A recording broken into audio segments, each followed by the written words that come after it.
கர்த்தருக்கு ஸ்தோத்திரம். Moment with master. இன்றைக்கி நாளில் எனக்கு தெரிஞ்ச ஒரு கேரக்டர், பைபிளில் ரொம்ப எனக்கு பிடிச்ச கேரக்டர் நெகேமியா.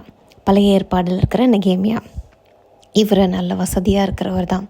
ராஜாவுடைய அரண்மனையில் பானபாத்திரக்காரனாக இருக்கிறவர், தினம் ராஜா கூட சேர்ந்து இருக்கிறவர். இவருக்கு ஒரு குறைவும் இருக்காது, இருக்கிறதுக்கோ எல்லா காரியங்களும் சந்திக்கப்பட்டிருக்கும். ஏன்னா ராஜாவோட அரண்மனையில் வேலை பார்த்துட்ருக்கார். இப்படி இருக்க மனுஷன் ஒரு காரியத்தை குறித்து வருத்தப்படுறாரு. தூரத்தில் இருக்கிற அவருடைய ஜனங்கள் என்ன மாதிரி இருக்கிறாங்கன்றத இவருடைய கவனம் இருந்துகிட்டே இருக்குது. நெகேமியாவோட அதிகாரத்தில் பார்க்கும்போது அவர் சிறையிருப்பில் மீந்தவங்க என்ன மாதிரியான சுச்சுவேஷனில் இருக்கிறாங்க அப்படின்றத தெரிஞ்சுக்கிறதுல ஆர்வமாக இருப்பார். அப்போ அவர் கேட்கும்போது அந்த ஜனங்களுக்கு ரொம்ப தீங்கும் நிந்தையும் அனுபவிக்கிறாங்க அப்படின்னு கேள்விப்பட்டதும் இல்லாமல், எருசலேமோட அலங்கமே இடிக்கப்பட்டுருச்சு, அதோட வாசலெல்லாம் சுட்டரிக்கப்பட்டுருச்சுன்னு இவரால் அதை சுத்தமாக தாங்கவே முடியல. தேவ ஜனங்கள், தேவ சம்மந்தப்பட்ட விஷயம், இந்த மாதிரியான காரியங்களில் இந்த நெகேமியா என்ன மாதிரி அவருக்குள்ளே வருத்தப்பட்டிருக்காரு, அவர் என்னென்ன செஞ்சாருன்னு பார்க்கும்போது நெகேமியாவோட ஃபுல் சாப்டர்ஸும் படிக்கும்போது எனக்கு ரொம்ப ஆச்சரியமாக இருந்துச்சு. அப்போது இந்த விஷயத்தை அவர் கேட்கும்போது இந்த 1 அதிகாரம் 4 வசனத்தில் சொல்லப்பட்டிருக்கு, அவர் கேட்ட உடனே அவர் உட்காந்து அழுது கொஞ்ச நாள் துக்கத்தோடு இருந்துட்டு உபவாசம் பண்ணி மன்றாடி பரலோகத்தில் இருக்கிற தேவனை நோக்கி அவர் கேட்குறாரு. எப்படி கேட்குறாருன்னா, ரைட் ராயலாக நீங்கள் இப்படியெல்லாம் வாக்குத்தத்தம்லாம் கொடுத்தீங்கள்ல, உடன்படிக்கை பண்ணிங்கள, மோசையோடு இருந்தபோது உன் ஜனங்களெல்லாம் நீங்கள் கைவிட மாட்டீங்க, திரும்ப உங்களிடத்துல வந்தால் காப்பாற்றுவேன்னு சொன்னீங்கள்ல, இப்போ இந்த மாதிரி ஆயிருக்கு. நான் இந்த விஷயத்தில் நான் ராஜாவிடத்தில் போய் நிற்கும் போது எனக்கு நீங்கள் கிருபை கிடைக்க பண்ணணும் அப்படின்னு சொல்லி அவர் ஆண்டவர்கிட்ட ஜெபம் பண்ணுற மாதிரி அந்த காரியங்கள் இருக்கும். அதை பார்க்கும்பொழுது நம்மள எத்தனை பேர் தேவனுடைய காரியத்தையோ இல்லை தேவ ஜனங்கள் படுற கஷ்டத்தையோ நம்ம விஷயமாக பார்க்குறோம். இதான் சொல்லுது, உங்களை நேசிக்கிறது போல் மற்றவங்களை நேசிக்கணும்னு சொல்லுது. அதுதான் பிரதான கட்டளைன்னு சொல்லப்பட்டிருக்கு. நம்மளை இந்த காரியங்கள் உண்மையாகவே பாதிக்கப்படுதா?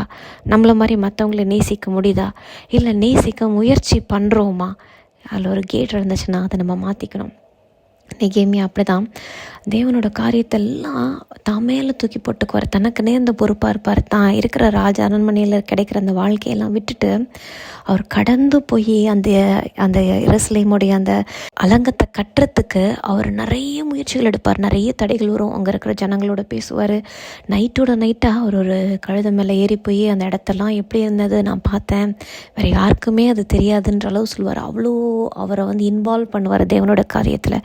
தன்னுடைய சூழ்நிலை எல்லாத்தையும் ஒதுக்கி வச்சுட்டு, தன்னுடைய கம்ஃபர்டபுளான லைஃப்பை விட்டுட்டு தேவனோட காரியம்னா இறங்கி போய் அந்த ஃபீல்டில் அவர் அவ்வளோ வேலை பார்த்துட்டு அவர் எல்லா டைமும் ஒன்று சொல்லிக்கிட்டே இருப்பார். அந்த காரியத்தை செஞ்சுட்டு நான் என்னை நினைத்தரலும், நான் இதை செய்கிறேன்ல, நான் என்னை நினச்சிக்கோங்க அப்படின்னு சொல்லுவார். அதே மாதிரி நெகேமியா 5 அதிகாரத்தில் 15 வசனத்தில் பார்க்கும்போது, மற்றவங்க செய்கிறது போல் நான் செய்யலை.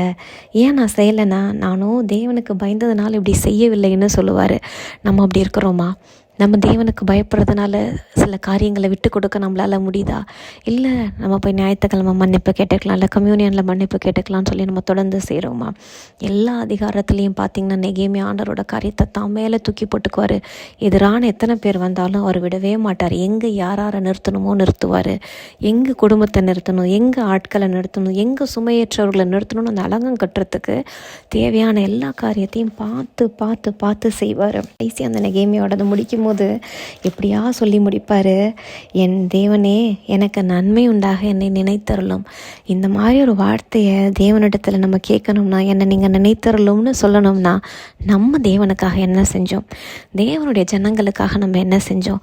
நம்ம சர்ச்சில் ஒரு காரியம்னா நம்மளுடைய சொந்த வேலையை விட்டுட்டு முன்னாடி போய் நம்மளால் நிற்க முடியுதா? இல்லை நம்ம சொந்த வேலையை ப்ரையாரிட்டைஸ் பண்ணுறோமா? அப்படி பண்ணுற பட்சத்தில் நம்ம எப்படி தேவனிடத்தில் என்னை நினைத்தருளும்னு நம்மளால் தைரியமாக கேட்க முடியும்? நாமும் நெகேமியாவை போல் இந்த நாளில் மாற முயற்சி பண்ணுவோம். தேவனோட காரியத்துக்கு நம்மளை முன்னிறுத்திக்க பார்ப்போம். நமக்கு தேவனோட காரியங்கள் நம்மளை பாரப்படுத்தலை அப்படின்னா நம்ம தப்பான வழியில் போகிற மாதிரி அர்த்தம். நம்ம இது ஒரு எச்சரிப்பின் சத்தமாக எடுத்துகிட்டு தேவனோட காரியத்தை முன்னிறுத்துவோம். எல்லா நேரத்துலையும் தேவனிடத்தில் போய் நிற்கும் போது நம்மளால் சொல்ல முடியணும், என் தேவனே எனக்கு நன்மையுண்டாக நினைத்தரலும் நான் அப்படின்னு கேட்குற நிலைமையில் நம்மளை வச்சுக்க ஆயத்தப்படுவோம். தேங்க்யூ.